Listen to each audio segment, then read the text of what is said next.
akan masuk ke analisis hubungan kadar troponin dan usia terhadap serangan jantung.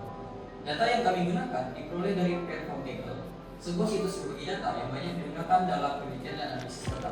Data tersebut diunggah pada tahun 2002 dan berasal dari rumah sakit CN yang terletak di Erbil, Irak. Alasan kami memilih data ini karena data tersebut menyajikan informasi medis yang relevan, khususnya mengenai kadar troponin dan usia pasien, yang menjadi dua variabel utama dalam penelitian kami. Analisis deskriptif terhadap data yang digunakan dalam penelitian ini mencakup dua variabel utama, yaitu usia dan kadar troponin yang telah dipisahkan berdasarkan status kejadian serangan jantung. Data terdiri dari 100 pasien yang terbagi secara seimbang antara kelompok yang mengalami serangan jantung dan yang tidak, masing-masing sebanyak 50 pasien. Untuk datanya akan saya tampilkan sebagai berikut.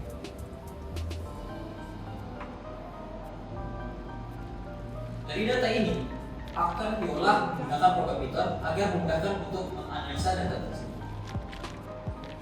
Baik, sekarang kita masuk ke visual box plot mengenai kadar troponin. Untuk pasien yang mengalami serangan jantung memiliki kadar troponin dalam rentang 0,03 sampai dengan 0,088 dengan rata-rata 0,01722. Sedangkan bagi pasien yang tidak mengalami serangan jantung, kadar troponinnya berada dalam rentang 0,002 sampai dengan 0,014 dengan rata-rata 0,0676. Dari perbedaan ini bisa kita lihat bahwa umumnya pasien yang mengalami serangan jantung memiliki kadar troponin yang lebih tinggi, sehingga dapat kita simpulkan bahwa kadar troponin menjadi salah satu faktor penting yang menentukan seseorang terkena serangan jantung atau tidak. Selanjutnya kita masuk ke visual box plot mengenai umur atau usia pasien. Untuk pasien yang mengalami serangan jantung memiliki usia yang termuda ada di angka 20 dan yang tertua ada di angka 90 dengan rata-rata 60,32 tahun. Sedangkan yang tidak memiliki serangan jantung ada di dalam rentang 19 sampai 91 dengan rata-rata 51,38 tahun.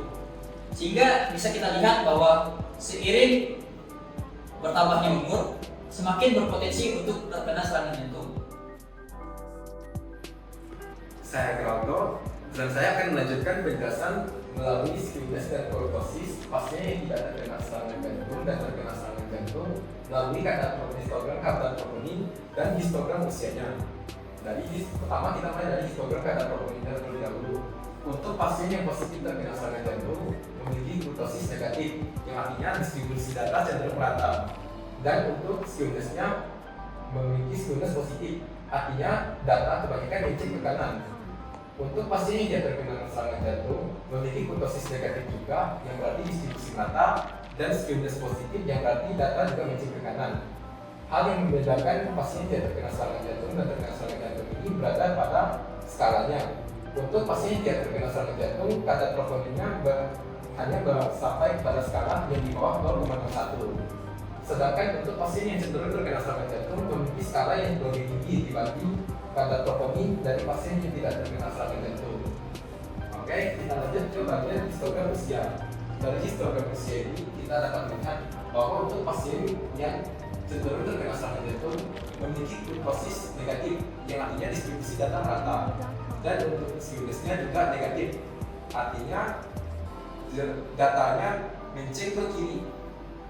Sedangkan untuk pasien yang tidak terkena serangan jantung kurtosisnya negatif, datanya juga merata, tetapi perbedaannya terletak pada skewnessnya yang positif, di mana kali ini dibanding menceng ke kiri, datanya menceng ke kanan. Nah, dari sini kita dapat melihat bahwa untuk pasien yang cenderung terkena serangan jantung memiliki usia yang lebih lanjut dibanding pasien yang tidak terkena serangan jantung, di mana pasien yang tidak terkena serangan jantung memiliki usia yang relatif lebih muda dengan beberapa cenderung lebih tinggi. Hal ini cocok dengan penelitian kita yang sebelumnya, yaitu hasil analisis mean dan mediannya. Saya Deharis Warismi. Nah, sekarang kita akan membahas analisis divariate dengan metode analisis korelasi. Nah, analisis korelasi yang akan kita lakukan adalah antara usia dan troponin, baik itu bagi pasien yang tidak terkena serangan jantung maupun yang terkena serangan jantung. Nah, di sini kita akan membahas pasien yang tidak terkena serangan jantung terlebih dahulu.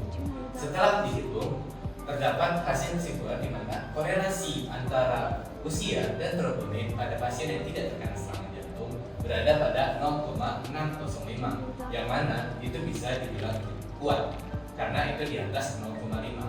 Apa maknanya? Ini artinya ada hubungan yang kuat antara troponin dan usia. Dan karena ini positif, maka semakin meningkatnya usia, semakin cenderung tingkat troponinnya akan meningkat juga. Nah, sekarang kita akan membahas yang terkena pasien yang terkena serangan jantung. Pada pasien yang terkena serangan jantung, korelasinya juga positif, tapi tingkat korelasinya lebih rendah, yaitu 0,459. Nah, ini tingkat korelasinya tidak mencapai tingkat kuat, tapi hanya tingkat sedang karena lebih rendah tingkat 0,5. Artinya apa? Artinya meskipun masih ada korelasi antara usia dan troponin, yaitu meningkatnya usia maka cenderung tingkat kadar troponinnya meningkat juga. Namun korelasinya tidak sekuat itu hingga sangat amat cenderung usianya meningkat, troponinnya juga meningkat. Nah, lalu kita bisa membandingkan antara kedua korelasi ini, di mana yang negatif itu 0,605, sedangkan yang terkena serangan jantung itu 0,459. Kenapa sih yang terkena serangan jantung itu bisa lebih rendah tingkat korelasinya daripada yang tidak terkena serangan jantung? Hal ini berkemungkinan terjadi karena orang yang terkena serangan jantung itu memiliki lebih banyak variabel dengan tingkat kerusakan jantungnya.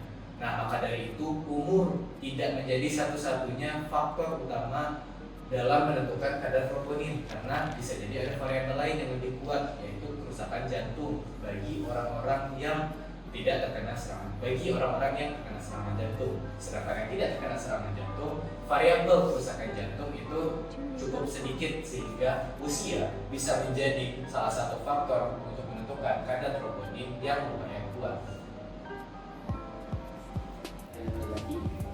Sekarang kita akan lanjutkan analisis variabel dengan metode simple linear regression.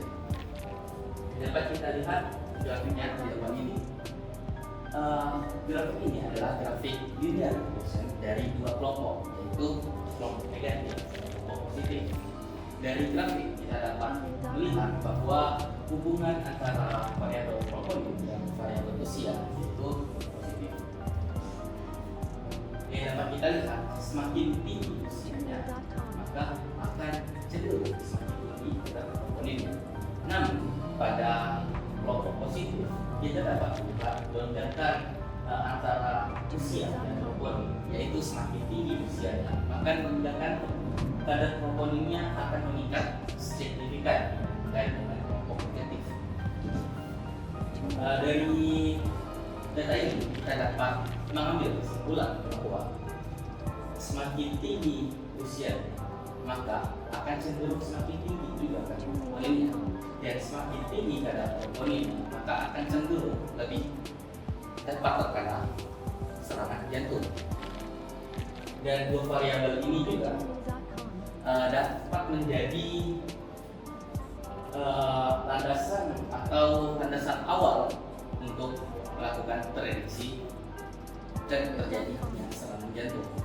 Dan dua variabel ini juga mungkin dapat menjadi salah satu variabel utama untuk pendukung pengambil keputusan untuk medis.